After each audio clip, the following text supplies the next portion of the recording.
Hello, everybody. I'm here today with Matthew Parker, who's the CEO of Babble. Babble is a cloud-first B2B communication service provider to the mid-sized and SME market space. Last year, he led the exit from LDC, and Graphite Capital acquired the business in a £90 million transaction. Matthew, thank you very much for taking the time to be with me today. No problem, Ruby. It's lovely to see you. I'm pleased to do this. Thank you. It would be great if we could just dive into some questions. So I think the first question that I'd really love to get a bit of an answer to is, what were the particular challenges that this COVID climate created in trying to make this exit occur towards the back end of last year? Do you know what, Ruby? It's a question that I've asked myself frequently. If I look back on 2020 and the amount of stuff that we got done as a business, that Babble got done, and I ask myself regularly whether I think we'd have got this all done in a normal situation. So it's really, obvious challenges. You can't do face-to-face meetings. You can't sit in a room and walk through stuff. I do think that there's a sort of balance on that, or the other side of the scales on that means that whilst it's communicating this way and meeting this way, and when you're trying to get stuff done and actually go through a list of, we need to do this, we need to do this, we need to do that, I think that Teams or Zoom or video type work lends itself to getting stuff done.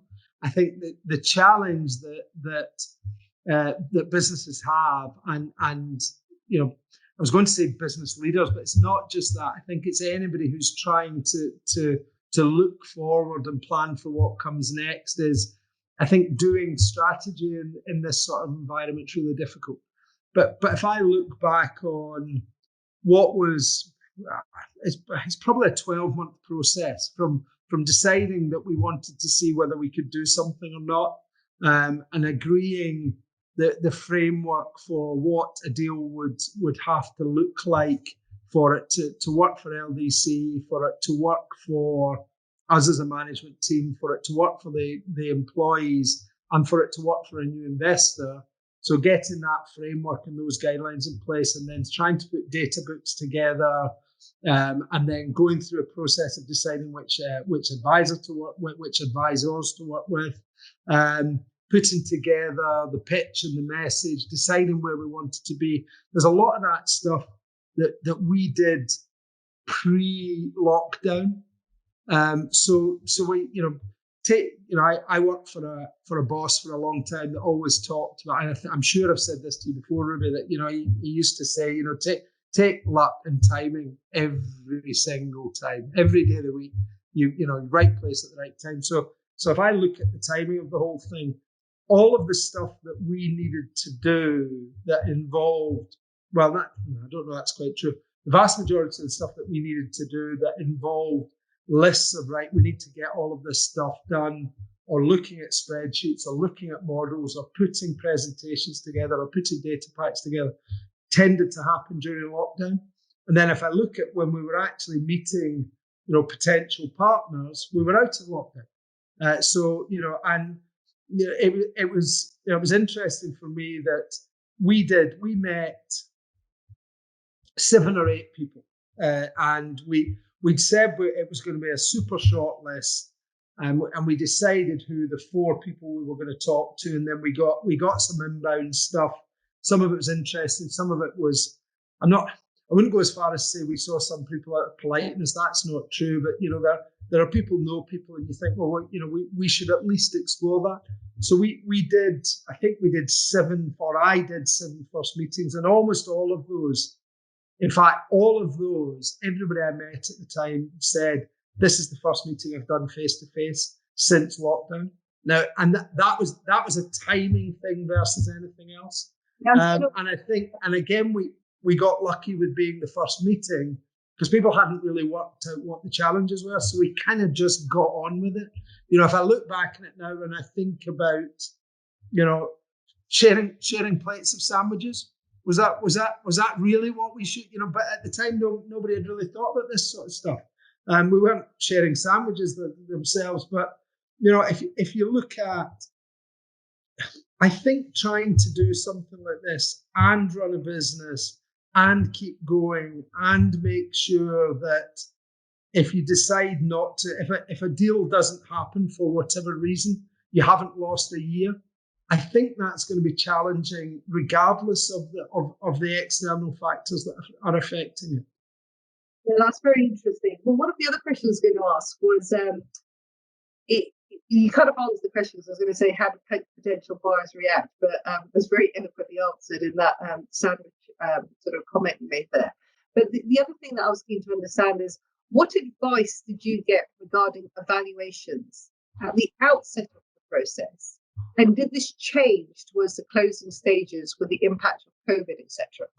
It's the conversation nobody ever wants to have, because again, you talk to people who've done a lot more of this than I've done, and there is a view that says as soon as you talk about a number, that number goes very quickly from being an aspiration to a minimum, and that happens like that. So you'll say, right, okay, we think it would be nice to get 100. We'd be really happy if we got 100. And 3 seconds after you've had that conversation, 100 becomes the number that you won't take anything less on. And because of that, it becomes the minimum number. So we stayed away from having that conversation. I was again, you'll hear luck and lucky a lot in this conversation. And everybody that talks to me about the stuff that we've done hears that over and over again. I was very lucky that I had some very, very experienced people around me that had done lots and lots of deals. I mean, LDC are prolific in terms of the volumes. They're generally speaking, they're hugely successful, and they know what they're doing. So I was surrounded, and they tend to put people in the room with you who also know what they're doing and have been there before.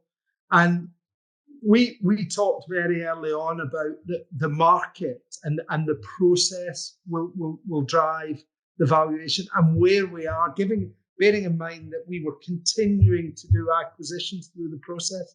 So we did 4 deals last year and the secondary all through lockdown.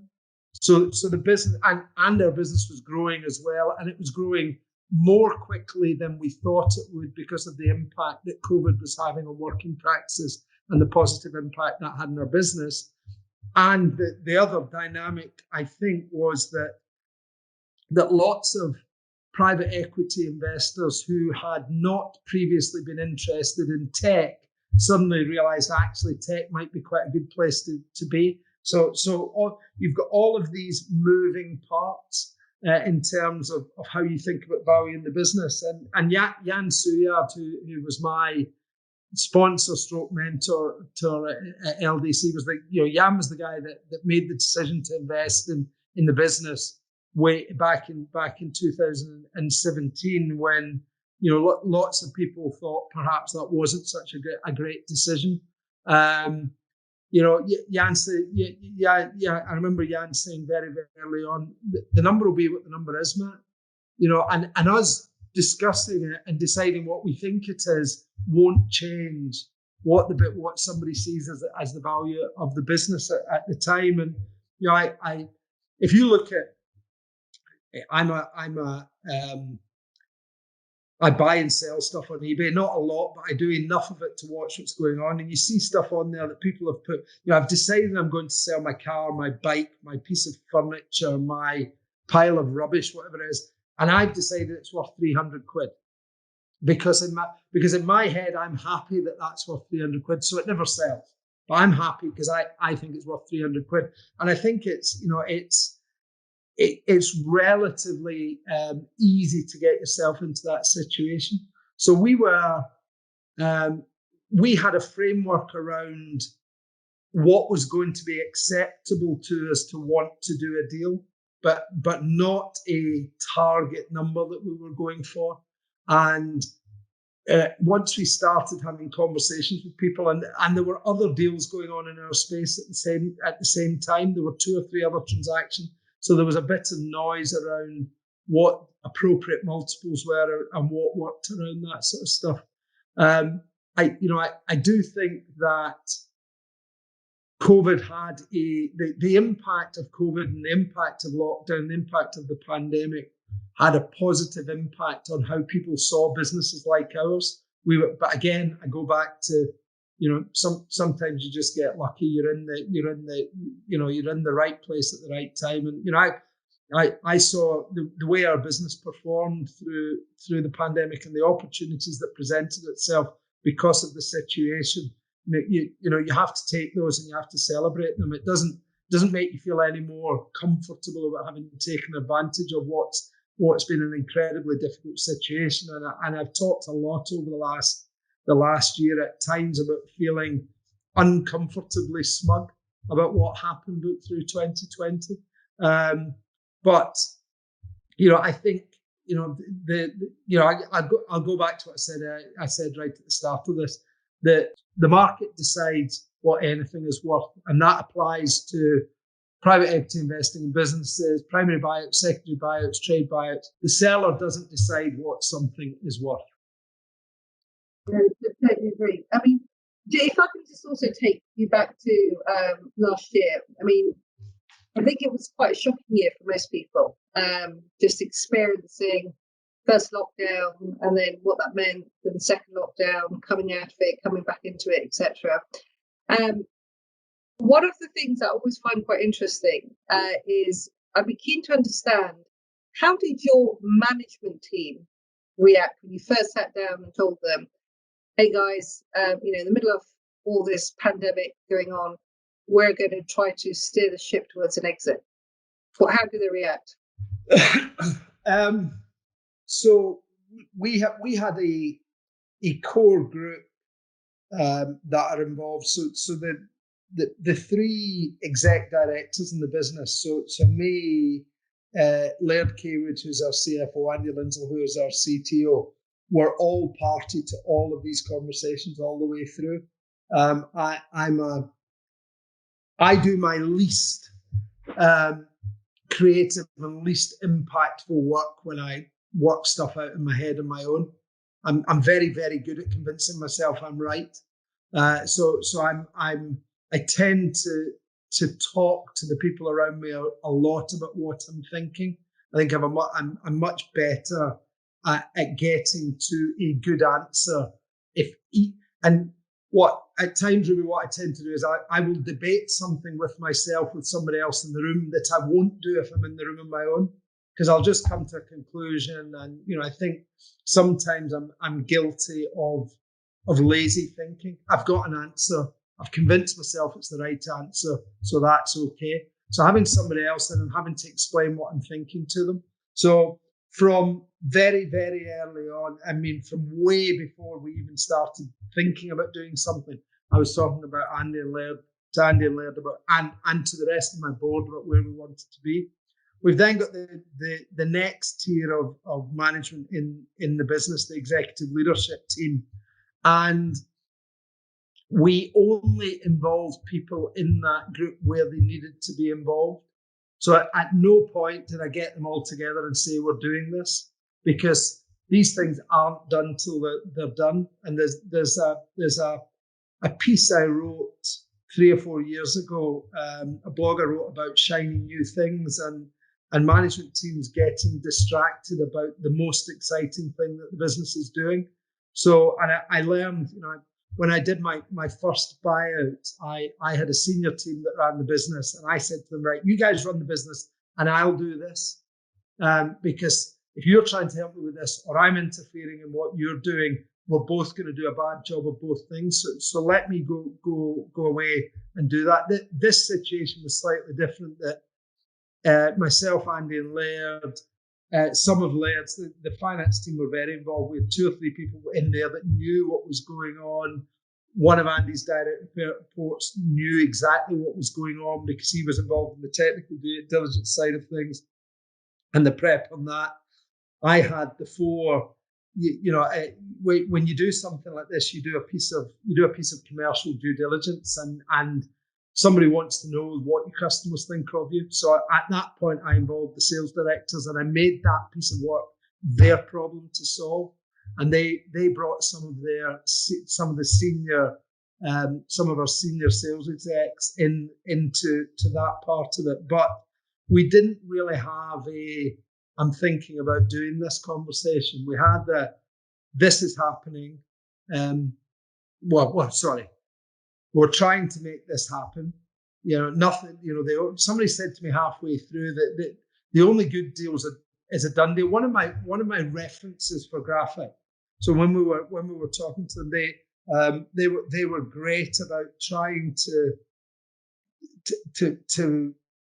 sell the idea of it being a really positive experience working with them, which is why we picked them. There was no debate at our end amongst the three of us that they were our preferred option. That's the shortest conversation I've ever had. We met the three shortlisted partners, and Andy Laird and I, and it took about 3 seconds to decide that's who we wanted to work with. And what they'd done was said, talk to some of the people that we worked with. And one of them said to me that, the only good deal is a done deal.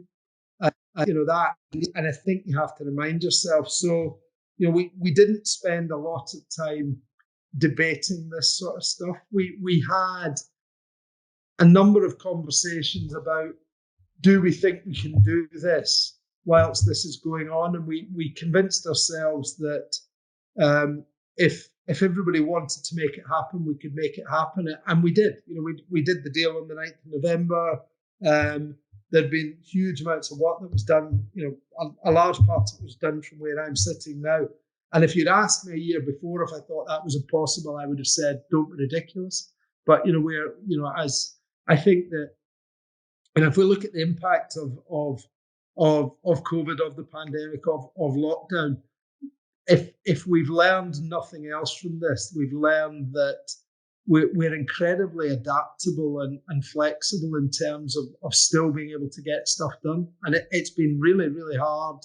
And I am again, I've been fortunate, and I'm at the fortunate end of the spectrum in terms of the whole thing. So you take luck again, but we've learned to get stuff done. And that's one of the things that's been really interesting about it for me.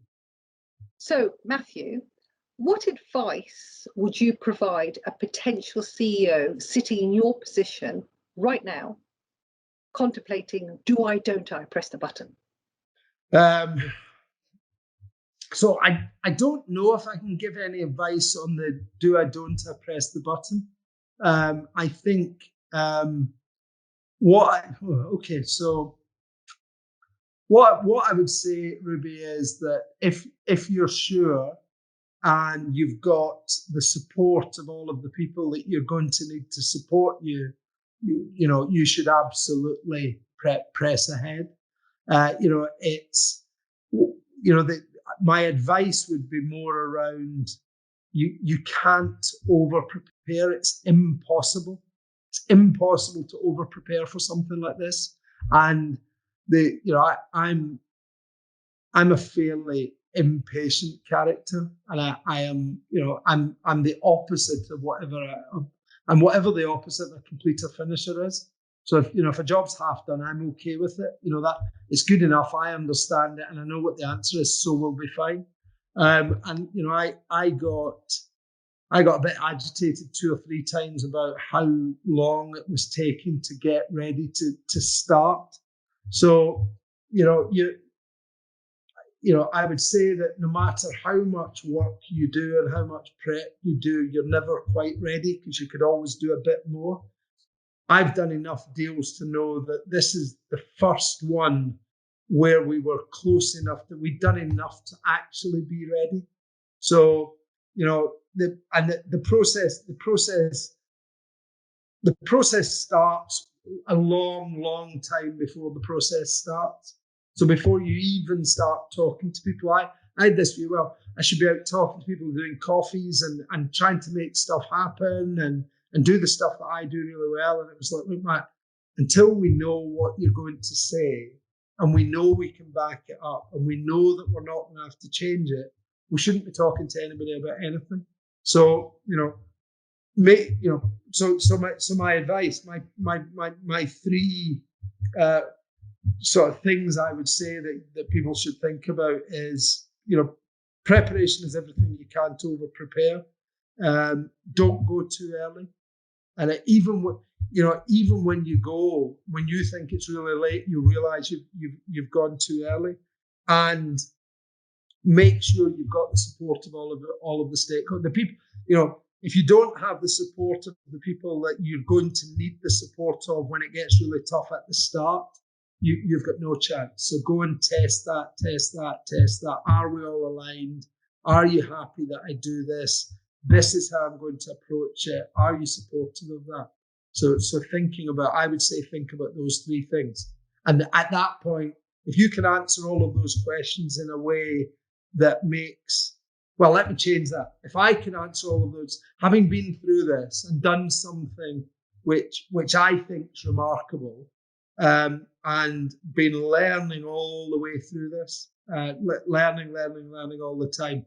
Those are the three questions that I would ask myself before I did something like this again.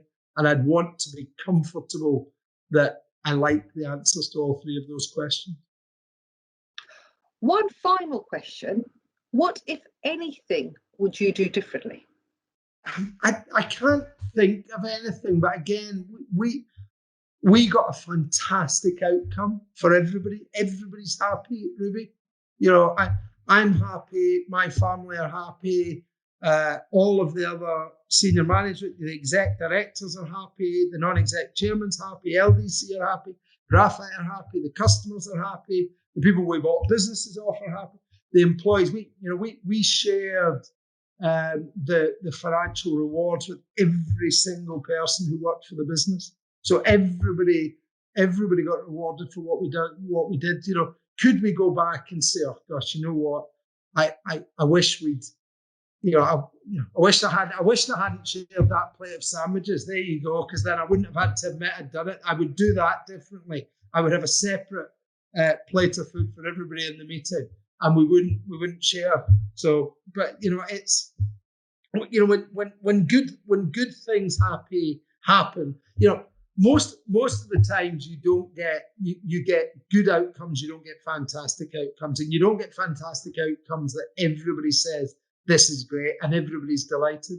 So sometimes I think you've got to say, what, we did okay there. But I'll go back to what I said earlier, Ruby. As much good fortune and benefits of timing and luck and the right things happening at all the right time as much as anything that we did. But yeah, I can't think of anything in terms of the deal that I'd go back and say, I wish we'd done that slightly differently. Thank you, Matthew, for some very honest and transparent responses to my questions. I'm sure many people out there who have just watched this would have found it very insightful. Thank you very much. It's great to see you. Great to talk to you.